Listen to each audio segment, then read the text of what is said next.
So next activity. Okay, this one is a little different. This is music box. So this is one that's on the computer a little bit, but mostly off the computer. So most of us are familiar with music boxes. You know, we've had them as a kid, or we've had them when you know, we have them in our house in jewelry boxes and so on. And music boxes are really actually probably the first way we recorded music. Predate phonographs by 100 years at least. Late 1700s is when they first came out. And music boxes all work pretty similar. They basically, you have a cylinder and the bumps on it. As the bumps go through, they pluck the comb and they play a tune. And so the bumps is position of the bumps that determines the rhythm and the melody, very much like in Songmaker where it's binary. So I'm going to show you an example here. So I have a blog post on this one also. I just like to point out so you can know to go look there.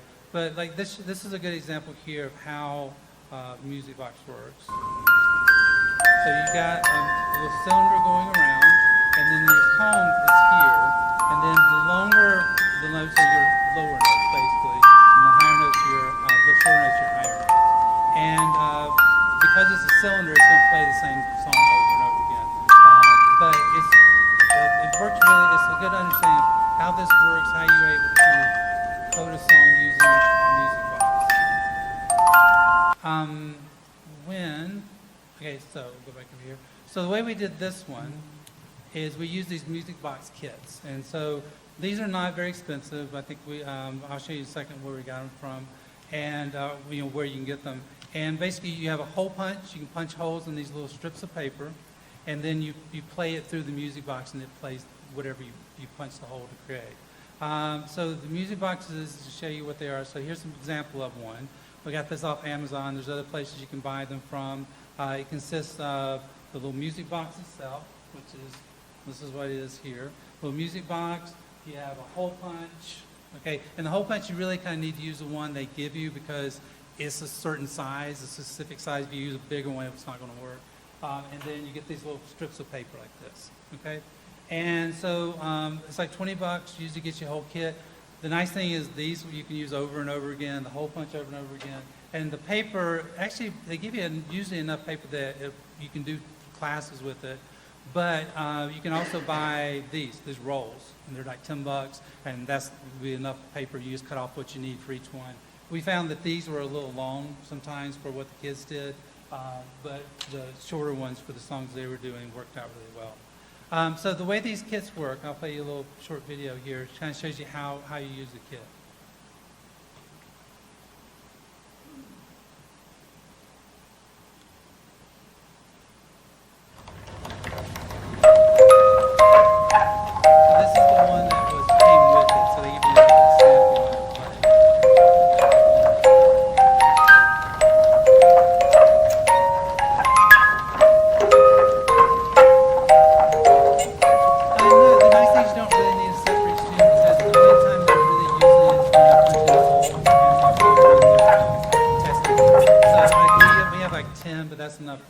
Please visit us at uncommongoods.com. Sorry. You can use that for a class of 30.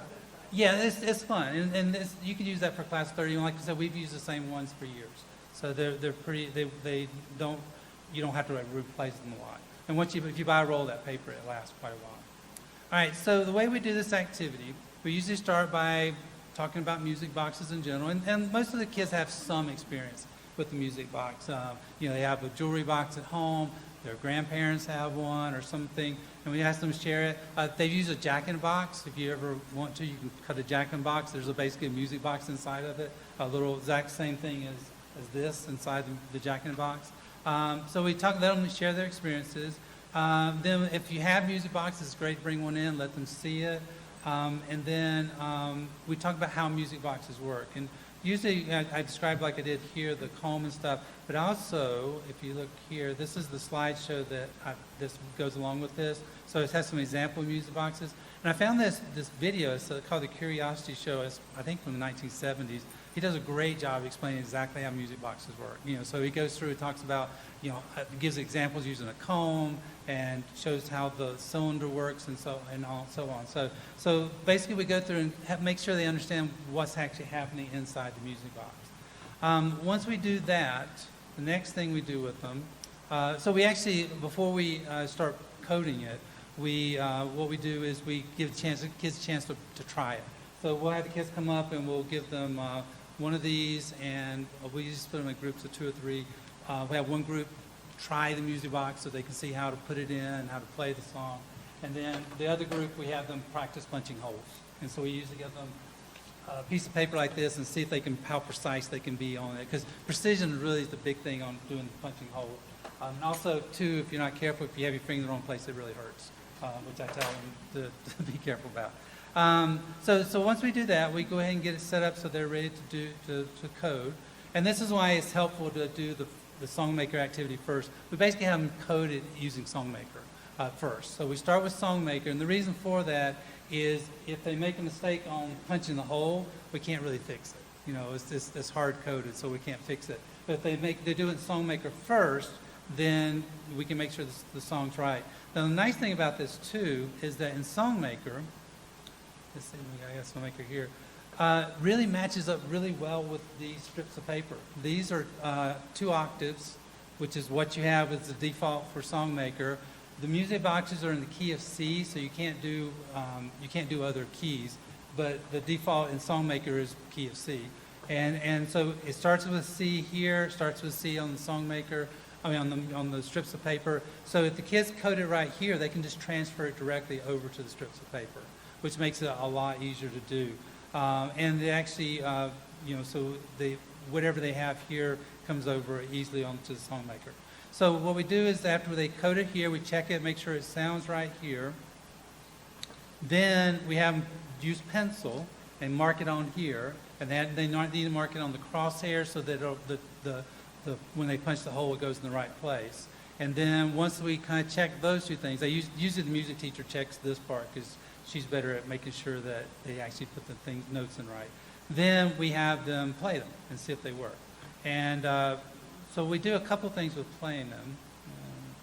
Things are responding slow here. So we have them play the song, and they play it through, make sure it sounds right. And then we have them play it on different, and it's not very loud when they don't play it. But then we have them play it on different surfaces. So for example, we may have them play it on glass, metal, wood, and that's really a good chance then to talk about why do different instruments make different sounds. The little music box is making the exact same notes, it's playing the exact same thing, but it sounds different when you play it on glass versus you play it on wood versus you play it on metal.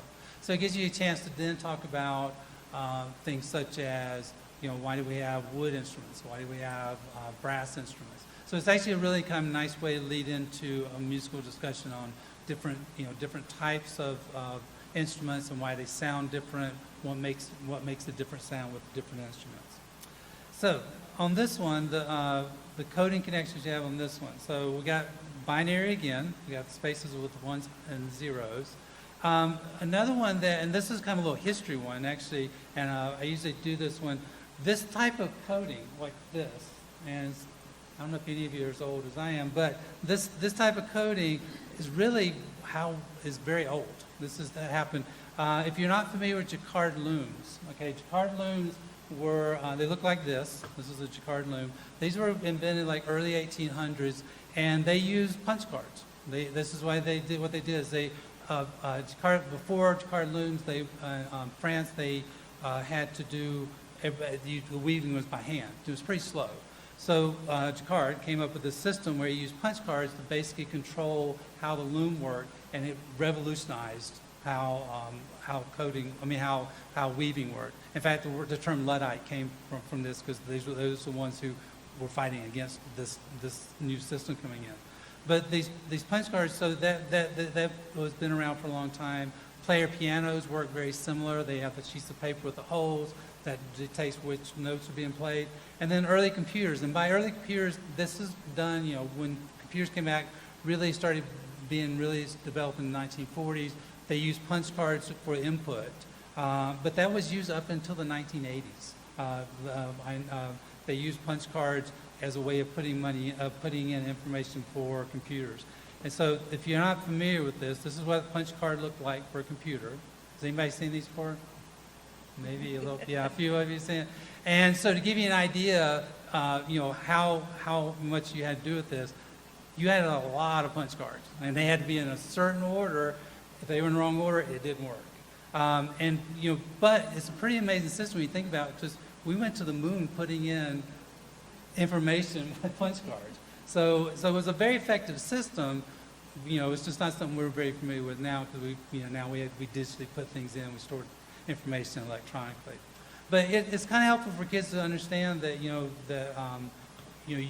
have different ways of storing information, and it's also a way for them to understand that you can physically store information. We do that in other things too. Braille is an example of physically storing information. All right, when people are using Braille, it's a physical storing. Combination locks. When you do a combination lock, DNA really is like a chemical storage of information. Kipu is those, like the Maya, I think it's Mayans, used the little knotted system where they could do numbers, and they would store. That's how they would store things, by doing that. And then also, this is modern embedded software. Sometimes they write software directly onto the chip. They hard code it, and so it's good for kids to understand that, kind of how that works, and that this is basically another version of doing that.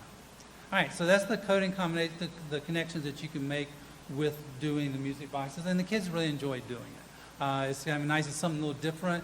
Outside of using the SongMaker to do the coding, it's unplugged, so it's a nice thing that they can do it. You could do it, completely unplugged. You could give the kids notes, depending on how good they are with, especially if they played any kind of instrument, they might be able to figure out which notes go where, or maybe they could just go directly from sheet music to coding onto the paper.